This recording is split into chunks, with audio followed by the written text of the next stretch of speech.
जय शिवाय।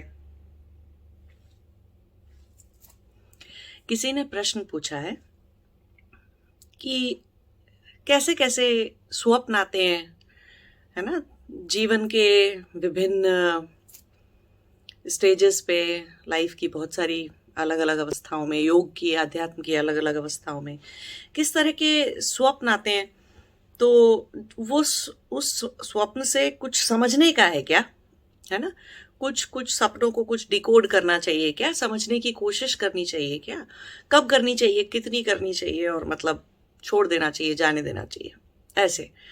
तो उसमें एक सबसे जरूरी समझने की जो बात है वो ये है कि अगर कोई भोगी है, पूर्णतः भोगी है, कोई किसी तरह का कोई उसके अंदर वैराग नहीं हुआ है, कोई भी किसी तरह की संसार से विमुखी नहीं हुआ है, और कोई योग तपस्या साधना भी नहीं करता है, तो वो किस तरह के लोग हैं जिनके अंदर की अभी राग द्वेष अभिनिवेश बहुत जोरदार तरीके से पकड़ बना के बैठे हैं, है ना।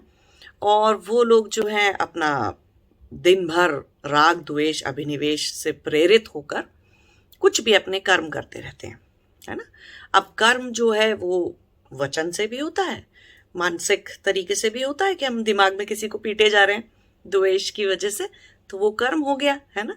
और अगर हम बोल रहे हैं किसी को उल्टा सीधा अपने द्वेष की वजह से, गुस्से की वजह से कुछ भी उल्टा सीधा बोल रहे हैं, तो वो भी कर्म हो गया। और हमने जाके किसी को पीट दिया, है ना, पिटाई कर दी फिजिकली, या उसका कुछ जानबूझ के कुछ उसका काम बिगाड़ दिया, बुरा कर दिया कुछ उसका द्वेष की वजह से, तो वो भी कर्म हो गया। तो मन, वचन और कर्म, तीनों से हम कर्मा बनाते हैं, है ना, कर्माशय बनाते हैं। तो उनके वो जो भोगी लोग होंगे उनके स्वप्न ज्यादातर कैसे रहेंगे, वो सिर्फ राग द्वेष अभिनिवेश से। दिन में उन्होंने क्या बना लिया, क्या बात घर कर गई उनके, तो जरूरी नहीं है कि आज कोई बात घर की थी तो उसका सपना भी उनको आज ही आ जाएगा, आज रात को जब सोने जाएंगे तो उसका स्वप्न आएगा, ऐसा नहीं होता। क्यों इतना इतना दिमाग में उनके इतने ज्यादा विचार हैं और इतनी भीड़ भाड़ हो रखी है, इतनी चीजें गांठ बांधते हैं और इतनी चीजें नहीं समझते हैं, ज्ञान से चलते हैं, तो वो विचारों का ना वहां पे बिल्कुल बहुत बड़ा सा समंदर और दलदल जैसा समंदर बना हुआ है। तो आज जो मन में गया, मन में दबाया उन्होंने, है ना, या मन के अंदर डाला, चित्त के अंदर डाला, आज जो वो आज ही सपने में दिखेगा, ऐसा नहीं होता है। वो जो पहले 2 महीने पहले डाला होगा, 6 महीने पहले डाला होगा, 2-4 साल पहले डाला होगा, वो पहले उसका नंबर आएगा, किस चीज की कितनी गहराई है, क्या चीज से आज जो है मन जो है वो हिल गया, उनका चंचल हो गया और ज्यादा, तो उस तरह के सपने आते रहते हैं उनको। और जो भी वो कुछ करते हैं मन वचन कर्म से, या जो भी सोचते रहते हैं, वो सब कुछ कह पाते हैं, कुछ नहीं कह पाते, कभी डर को व्यक्त कर पाते हैं, कभी नहीं व्यक्त कर पाते। तो वो जो जितनी भी हम बोलते हैं ना कि चित्त के अंदर एक धरातल ऐसा होता है जहां पर कि जिसको आप इंग्लिश में तो बड़ा इजीली आप कह देते हो कि सबकॉन्शियस माइंड है आपका, है ना। कॉन्शियस माइंड हो गया जो हमारा वेकफुल आवर्स में है, जब हम जागे हुए हैं दिन में अपना, तो उसको हम कॉन्शियस माइंड बोल देते हैं। सबकॉन्शियस माइंड किसको बोल देते हैं, चित्त की वो अवस्था जब शरीर सो रहा है ना। तो अब सोते वक्त चित्त की वो सबकॉन्शियस माइंड की अवस्था होती है, तो उसमें स्वप्न भी वहीं से आते हैं और सपने भी देख सकते हो और ठीक से सो भी सकते हो, है ना। एक गहरी नींद की, सुषुप्ति की अवस्था होती है चित्त की, जिसमें निद्रावृत्ति काम कर रही होती है। तो निद्रावृत्ति कई बार बीच में खंडित हो जाती है, और खंडित होने से निद्रावृत्ति क्या होगा कि सपने आएंगे, है ना। और सपने में भी अब क्या आएगा ऐसे भोगी लोगों को, वो जो भी कुछ उन्होंने अपने मन में डाल लिया। तो कहने का मतलब है कि उनके पास सब कॉन्शियस का जो धरातल है ना, उसमें वो रोज रोज रोज रोज कुछ ना कुछ डालते ही रहते हैं। तो रोज रोज कुछ ना कुछ डालते रहेंगे, तो कोई बात अगर अज्ञानवश बहुत गहरी जड़ पकड़ रही है, तो उसी तरह के सपने आते रहेंगे। तो अब अगर कितना इन सपनों को डिकोड करना चाहिए, क्या करना चाहिए, तो ये डिपेंड करता है कि आप क्यों डिकोड करना चाहते हो, क्या समझना चाह रहे हो। कोई प्रश्न है आपका? है ना? कोई प्रश्न है, किसी प्रश्न का उत्तर चाहिए, कहीं कोई बात है, कोई व्यथा है मन के अंदर, तो उसी तरह के सपने आएंगे। तो क्या किस पर्पस से आप डिकोड करना चाहते हो, तो वो आप सोच के समझ के डिकोड कर सकते हो उनको। और डिकोड करना कोई बहुत ऐसी बात नहीं है कि सपना कोई बहुत ही गहरे तरीके से अभी भोगी रहने से, या इनिशियल स्टेजेस के जो योगी होते हैं उनके अंदर कोई बहुत मुश्किल काम है। बहुत मुश्किल काम नहीं है। सपने में 3 ही चीजें दिखाई देंगी। या तो राग से जुड़ी हुई होंगी कि आपको किसी से बहुत प्यार है, वो पूरा नहीं हो रहा है या हो गया है, तो अब आपके अंदर डर आ रहा है कि मैं कहीं से छोड़ ना दूं, या ये मुझे छोड़ ना दे, या और कोई बात का, नौकरी का डर, इसका डर, उसका डर। तो तरह तरह के राग है और द्वेष है और अभिनिवेश है। वो 3 ही चीज से सारे सपने जुड़े हुए होते हैं। और कुछ देखने की जरूरत ही नहीं, और कुछ जान के करोगे क्या कि इसका मतलब क्या था? अरे इसका मतलब था कि आपके अंदर राग है। वो सपना भी वही बता रहा है, जो आप जैसा जीवन जी रहे हो। तो उतनी सी ही बात है उसमें समझने की कि और सपने तो आएंगे ही आएंगे। सारा दिन भर में इतने सारे राग के इतने सारे विचार आए थे, इतने सारी भावनाएं उठी थी, तो अब सारी की सारी तो नहीं सो गई होंगी। कुछ तो अज्ञानवश और इकट्ठा किया होगा आपने, तो वो चला जाएगा सपनों की धरातल पे और वो सब कुछ दिखाई देगा। तो समझने की बस इतनी सी ही बात है कि अच्छा, राग से जुड़ी हुई है, या मतलब द्वेष से जुड़ी हुई है, या अभिनिवेश से जुड़ी हुई है। तो काम फिर भी अपनी वृत्तियों पे करना होगा, है ना? आपको दूर तो फिर भी अपनी वृत्तियां करनी होंगी, दूर तो आपको फिर भी जो है अपने जीवन का लक्ष्य सुधारना होगा, जीवन में शुद्धता लानी होगी, यम नियम का पालन करके चलना होगा, थोड़ा सा प्रत्याहार रखना होगा कि इंद्रियों के पूरी तरह से इंद्रियों के कंट्रोल में और आसक्ति में जिए जा रहे हैं, ऐसे नहीं कर सकते ना। तो ये सब चीजें सुधारने की होंगी अगर सपना समझ भी लिया या याद भी रह गया। अब सपने में एक बात ध्यान रखने की है कि सपना ज्यादातर रियलिटी से कई बार बहुत भयानक होता है। भयानक क्यों होता है कि अब आपके दिमाग में बहुत सारे इनपुट चले गए, है ना? एक बार में बहुत सारा डाटा चला गया, लेकिन आपने उसको कैसे परसीव किया कि अब जैसे मैं एक एग्जांपल दूं कि सूरज उग रहा है, आप सूर्योदय को देख रहे हैं, एक्सपीरियंस कर रहे हैं सूर्योदय को, तो आपका ध्यान शायद सूर्य पे होगा। लेकिन आपने अगर देख लिया तो डाटा चारों तरफ इस बात का भी चला गया कि कितनी हवा चल रही थी, कितनी नहीं चल रही थी, और कितना वहाँ का तापमान कितना था उस जगह का, या फिर वहाँ पे कोई पेड़ों की या फूलों की खुशबू आ रही थी क्या, और आसपास जो भी कुछ था वो सारा डाटा चला गया। तो जब अगर वो बात कोई मन में व्यथा की थी, है ना, दुख की बात थी, तो दुख अंदर जाता है और सुख अंदर जाता है, या डर अंदर जाता है, ऐसी चीजें अंदर जा रही है ना। राग अंदर जाता है, द्वेष अंदर जाता है। तो जितने भी दुख, सुख, राग, द्वेष, अभिनिवेश, वो सब अंदर जा रहे हैं, डर अंदर जा रहे हैं। तो जब वो मानसिक धरातल पे दिखाई देते हैं तो वो थोड़े ज्यादा भयानक होते हैं, है ना, कि कई बार आप चीख चिल्ला के उठ जाते हो या कुछ कर देते हो ऐसे। और कुछ लोगों को कुछ जगहों के, स्थानों के भी सपने दिखते हैं किसी स्थान का, या कुछ कि वो कुछ वहां पर कर रहे हैं या कुछ कर रहे हैं। तो आपके मन में आता है कि आपको उस जगह पे जाना चाहिए था या कुछ करना चाहिए, तो चले जाइए, है ना। कई बार मन में आ जाता है कि हाँ, ये चीज मुझे दिखाई दे रही है, मुझे वहां पे जाना है, तो जाइए वहां पर, कर लीजिए उस चीज को, कोई भी काम करने का। हाँ, कुछ बुरा दिख रहा है तो मत करिए मत करिए, खराब कर्म बना लेंगे आप अपना, तो ऐसा नहीं करना होता है। अब थोड़ा सा आप मान लीजिए, ये तो नॉर्मल लोगों की बात हो गई। अब कुछ जो योगी हो जाते हैं, जो कि सीनियर लेवल के योगी हो जाते हैं, अच्छे से ध्यान लगता है उनका, और धारणा लगती है, ध्यान धारणा सब लगते हैं, उनके सपने कई बार सांकेतिक हो जाते हैं। सांकेतिक का मतलब होता है कि या तो एक ही सपना बार बार आता चला जाएगा, ठीक है, और या फिर और बार बार आएगा, या एक भी बार भी आएगा अगर एक सपना, तो उसको समझना जरूरी हो जाता है, क्योंकि उसका कोई मतलब होता है। वो कहीं ना कहीं हमारे पिछले कर्मों से जुड़ा होता है, कई बार वो कुछ पूर्व जन्म से जुड़ा होता है, कई बार वो किसी जगह पे किसी और हमने कोई अच्छा कर्म या बुरा कर्म किया है उससे जुड़ा होता है, और हमको उससे कुछ ना कुछ करना होता है।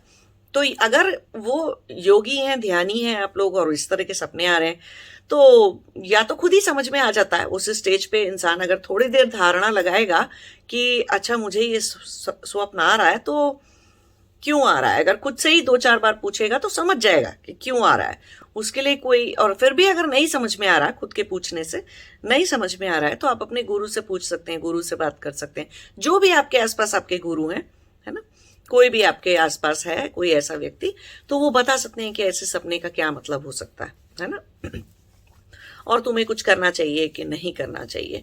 अब कई बार कुछ लोगों को भूत प्रेत के भी सपने आ जाते हैं, तो अगर कहीं किसी आत्मा से कभी कोई संबंध जुड़ा होगा, कोई कर्म जुड़े होंगे, तो अब वो निपटाने तो है ही, तो हम उसके लिए कई बार इस तरह के ज्यादा उल्टे सीधे सपने ना आए और इतना मतलब सबकॉन्शियस में और चित्त के उस धरातल पर इतनी उथल पुथल ना मचे, तो हम उसके लिए क्या कर देते हैं, भूत शुद्धि कर लेते हैं, है ना। भूत शुद्धि का मतलब वो भूत प्रेत वाली शुद्धि नहीं होती है, वो उसका मतलब होता है कि पंच तत्व की शुद्धि करना, है ना। तो पृथ्वी तत्व हो गया, जल तत्व हो गया, अग्नि तत्व हो गया, वायु तत्व हो गया और आकाश तत्व हो गया। तो वो पंच तत्वों की जो शुद्धि होती है उसको हम भूत शुद्धि कहते हैं। तो हम वो करवा देते हैं। किसी भी कोई भी योगी होता है तो किसी न किसी स्टेज पे हम उसकी वो भूत शुद्धि कराते हैं, इसलिए कि उसके पुराने इस तरह के लोगों से सारे कर्म कट जाएं, हट जाएं, जो कि ऐसी आत्माएं जो कि अभी अशरीरी हैं, है ना, जो कि अभी भूत प्रेत की अवस्था में है, या ऐसे ही आत्मा है, जन्म नहीं लिया उन्होंने अभी। और ऐसे लोगों के में कुछ कुछ लोग आपके पूर्वज भी हो सकते हैं, कोई परदादी परनाना ऐसे कोई आपके पूर्वज हो सकते हैं, आपके परिवार से जुड़े हुए लोगों के कोई पूर्वज हो सकते हैं। नहीं तो ऐसी आत्माएं जो है वो कभी कोई आपने किसी के साथ कुछ किया होगा, तो किसी न किसी तरह से कोई कर्म का बंधन बांधा होगा। तो जब योग की यात्रा करते हैं और आध्यात्मिक मार्ग पे चलते हैं तो ऐसे सपने आते हैं, है ना। और सिर्फ सपने ही नहीं आते हैं, ऐसी आत्माएं आपके आसपास आ ही जाती हैं, है ना। आपको पता चल जाता है कि हाँ आपके कमरे में कोई आ गया, है ना, मतलब एहसास हो जाता है उस चीज का। आंख से भले ही दिखाई दे या ना दे, क्योंकि उनको तो आप हमारा शरीर नहीं दिखता है, वो हमारा शरीर नहीं देख सकती। वो हमारी प्राण शक्ति बहुत तेज जब जलने लग जाती है, पुंज के जैसे हो जाती है, तो जैसे कोई कीट पतंगा नहीं होता जो कि ऐसे रोशनी की तरफ चला जाता है, जैसे मतलब उसका वो नियति है, उसकी क्यूरोसिटी है। आपको ही अगर जंगल में जो है आप जा रहे हैं और एक कहीं पूरे घने बिल्कुल अंधेरे जंगल में कहीं एक छोटी सी लाइट दिखेगी तो आप चले जाओगे ना। तो ऐसे ही उन भूत आत्माओं को और बहुत सारे ऐसे प्रवृत्ति के मतलब अशरीरी आत्माओं को हम ज्योति पुंज के जैसे दिखाई देने लग जाते हैं। तो और हमको भी एहसास होने लग जाता है कि वो कोई कमरे में है या हमारे आसपास कोई है ना। और कई बार हम उनको देख पाते हैं ठीक से, कई बार नहीं देख पाते। वो आपकी अवस्था पे डिपेंड करता है कि आप अभी योग के कौन से आध्यात्म के कौन से लेवल पे हो, है ना। तो वहां पे डिपेंड करता है।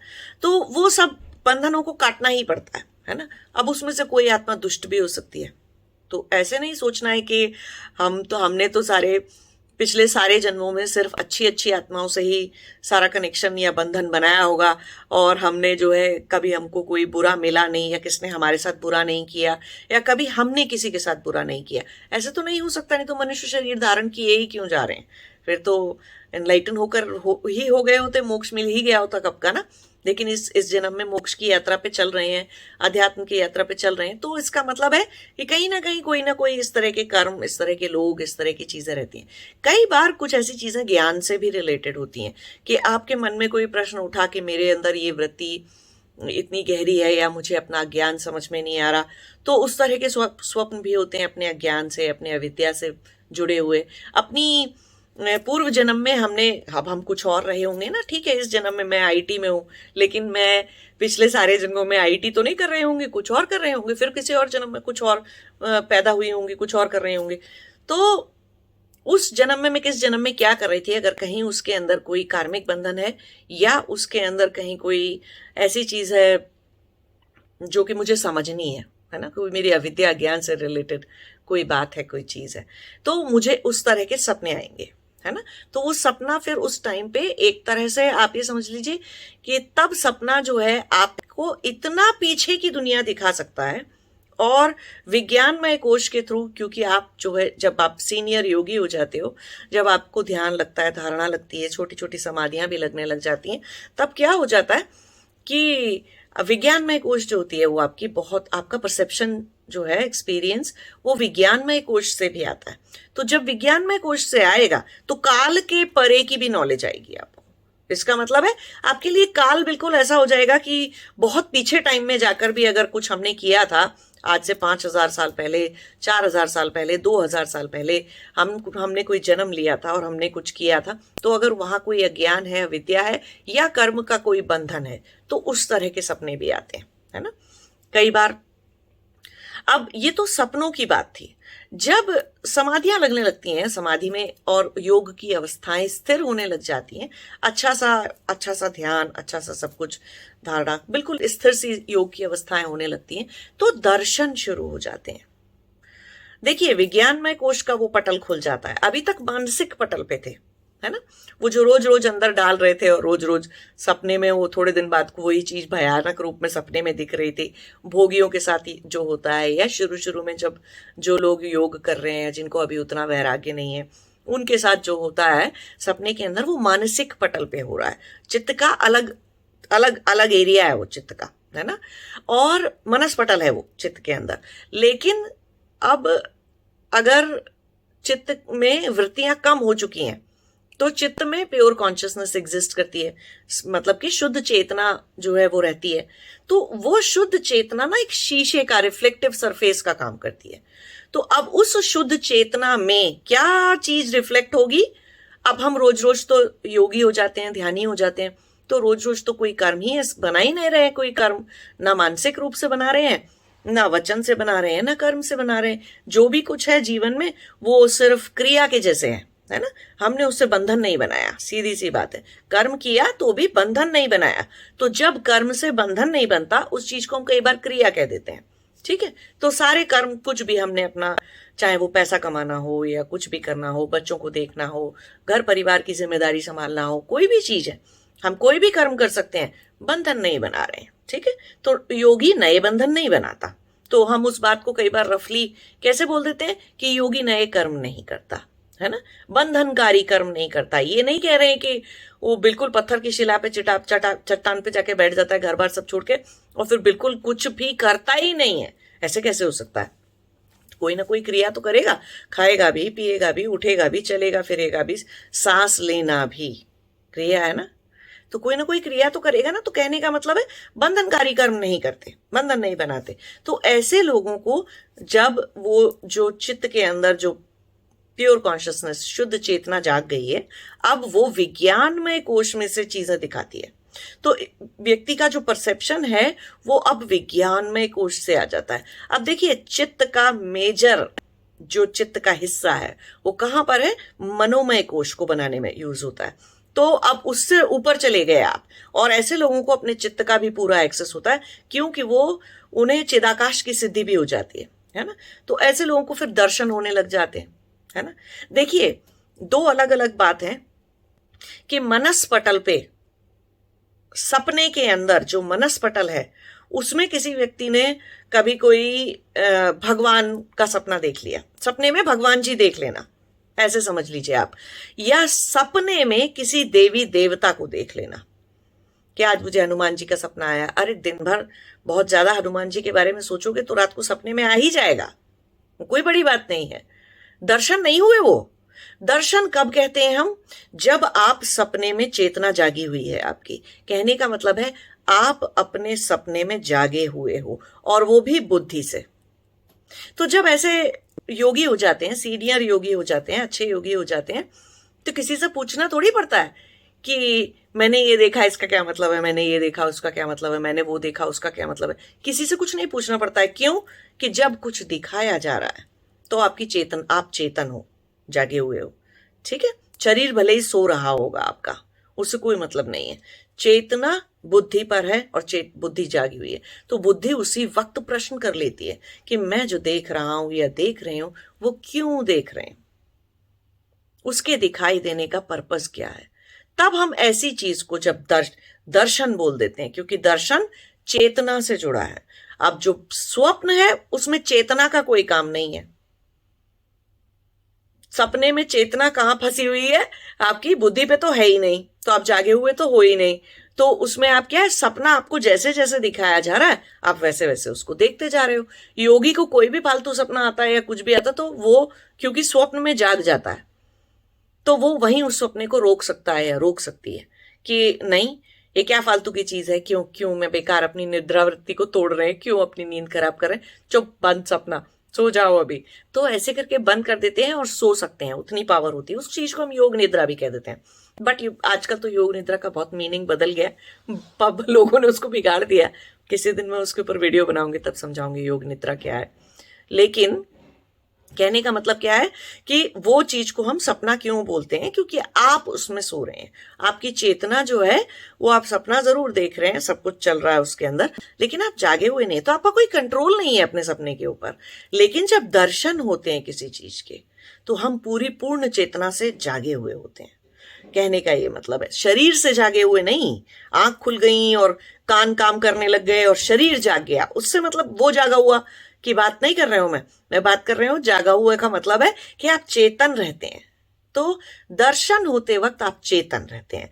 तो चेतन रहते हैं तो जब आपको कोई मैसेज दिया जा रहा है, उस दर्शन के थ्रू, उस पूरी विजन के थ्रू आपको जो मैसेज दिया जा रहा है, वो बड़ा क्लियर होता है। आपको पता होता है कि मुझे किसी देवी के या किसी देवता के दर्शन क्यों हुए, मैंने क्या प्रश्न पूछा था, मैंने क्या मांगा था, मैं क्या जानना चाह रहा था या क्या जानना चाहती थी मैंने क्यों क्यों क्यों ये माँ मुझे दिखाई दी, है ना। कोई भी देवी माँ, कोई भी गुरु है, तो वो गुरु मुझे क्यों दिखाई दिए।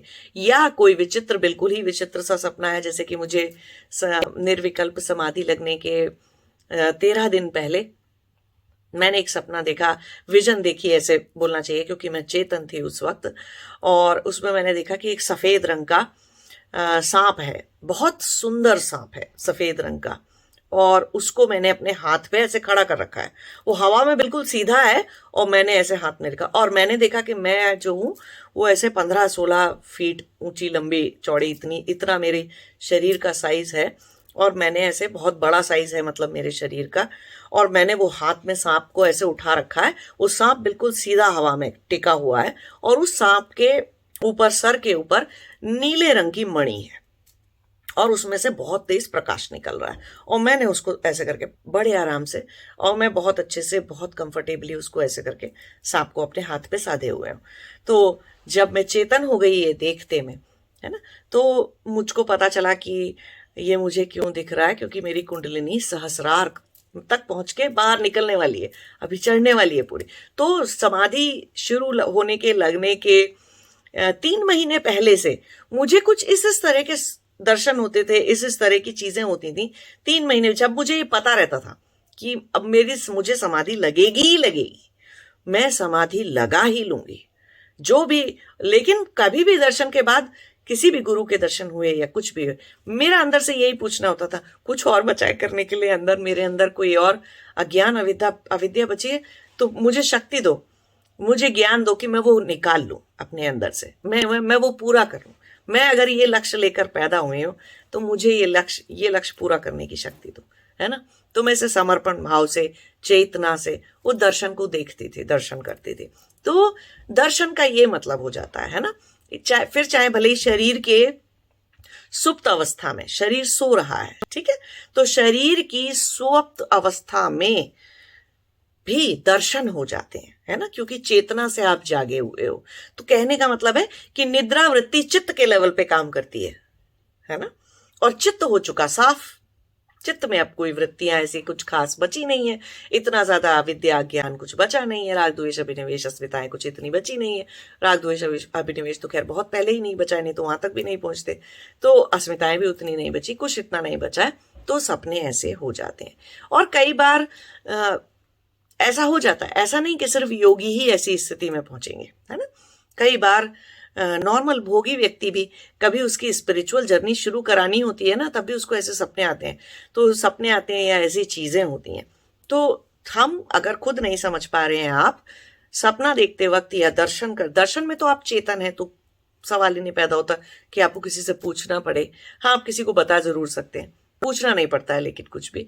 और स्वप्न में अगर आप खुद चेतन है, तब भी अगर आपको लग रहा है कि क्या बेकार का ये शुरू हो गया विचारधारा सी दिमाग के अंदर, और उसके विचारधारा जो है वो सीन्स में मैनिफेस्ट हो जाती है। और आप देखोगे कि सपनों में कभी दिन या रात नहीं होते, है ना। आपके सपनों में कभी दिन या रात नहीं होंगे। आप कभी नहीं पता लगा सकते सपना देखकर कि वो दिन का समय था कि रात का समय था। और सपने हमेशा ना एक ग्रे से धरातल पे, एक मतलब एक स्लेटी रंग नहीं होता, ग्रे कलर नहीं होता, काला मतलब सफेद में बहुत थोड़ा सा काला मिला दो तो कैसा ग्रे कलर हो जाता है ना, ऐसे तरह के धरातल पे होते हैं, कहने का ही मतलब है। और सपने मतलब फिर योगी हो जाते हैं, ऐसी अच्छे लेवल के समाधि लगने लग जाती है। तब तो आपको पता ही चलता है कि चेतना कैसे जा रही है, शरीर सोएगा अभी, और चेतना कैसे चलती हुई जाती है, चलती हुई जाती है, ऐसे चेतना एक्सपैंड होना स्टार्ट करती है।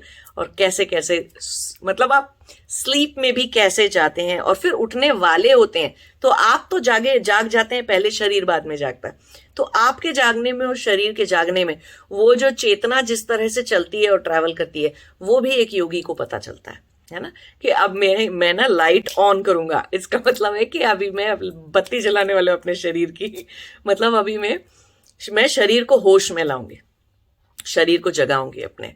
अभी तक शरीर सो रहा था, मैं जाग रही थी। तो अब और समाधि के बाद जब एनलाइटनमेंट हो जाता है, सेल्फ रियलाइजेशन हो जाता है, तो फिर तो आप हमेशा ही जागे हुए रहते हैं। मतलब शरीर सोता है आपका, लेकिन आप कभी चेतना कभी लुप्त नहीं होती, कहीं पर भी नहीं जाती चेतना। मतलब अब चेतना कहाँ चली जाएगी, अब चेतना की कोई अवस्था बदलेगी कैसे ना, तो वो नहीं होता है। तो थोड़ा टाइम लगता है सीखने में, सोना सीखने में, कि अच्छा अब तो चेतना, अब तो ऐसी नींद ही नहीं आ रही जैसे पहले आती थी, अब तो सब पता चल रहा है चेतना को। तो धीरे धीरे सीखना पड़ता है कि ठीक है, चेतना को पता चल रहा है सब कुछ चारों तरफ, और बहुत ज्यादा किलोमीटर्स में पता चल रहा है, लेकिन उसका ये मतलब नहीं कि शरीर को उठा दो आधी रात में और जाके देखते रहो कि क्या है, क्या हो रहा है और क्या नहीं हो रहा है।